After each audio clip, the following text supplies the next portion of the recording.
Үстүбүздө жылдын февраль айында өлкө башчысы тарабынан ысырапкорчулукту алдын алууга карата кабыл алынган жарлыкты көпчүлүк колдоого алган. Анткени акыркы жылдары үй бүлөлүк салтанаттарды, аны менен бирге маркумду эскерүү үрп адаттарын жана башка иш-чараларды өткөрүүдө коомчулукта текебердик же болбосо өзүн эл алдына көрсөтүүгө умтулуу сыяктуу көрүнүштөр көбөйдү. Тойлордогу чачкан көп акчаларды бүгүнкү күндөгү ушул материалдык жактан жетишпей жаткан үй бүлөлөргө, майыптарга, ошондой болгон жардамга муктаж болгон адамдарга эмне себептен жардам беришпейт? Бул деген мусулманчылыкта соопкерчилик иш болуп эсептелинет да. Ашыкча ысырапкерчиликке алып келүү менен элдин каада салттарын жана үрп адаттарын сактабоо сыяктуу терс көрүнүштөр орун алып жатканы дагы жалпыга маалым.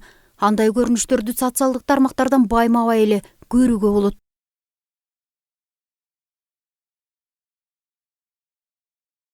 Жөнөкөй бир кыргыздын сыйлуу тамактарынын бири болгон ушул эт тартууда ошолордун үстүнө акчаларды коюп, анан ушулдай тартып, анан аны дагы тартып эле жөн койбостон, ошону кадимкидей соткаларына тартып, анан мактаныш менен ушундай фейсбуктарга чыгарып аткандыгы ушу карапайым калкты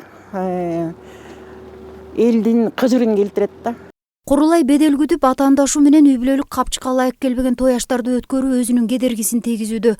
Ысыраптуу шаан шөкөттөн кийин каражаттарды карызга, насыяга алып, аны төлөө үчүн чет өлкөлөргө иш издеп кетишкендер мындан көп.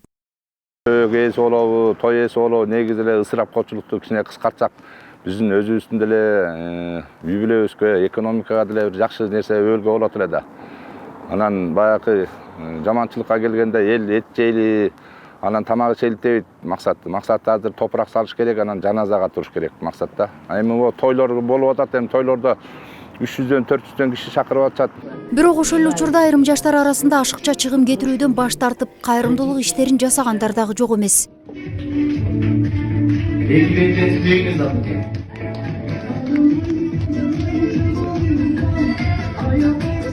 Жеп ичүүдө, кийинүүдө, үй бүлөнү багууда, садака кылууда, той өткөрүүдө, маркумду узатууда ушунун баарын ысырап кылбастан ошол пайгамбарыбыз кандай көрсөткөн, кандай кыл деген, ошол Алланын ыраазычылыгы үчүн кыла турган болсо, атаандашы үчүн эмес, балким дейт ошол бул дүйнөдөгү адашууга алып келбейт экен да.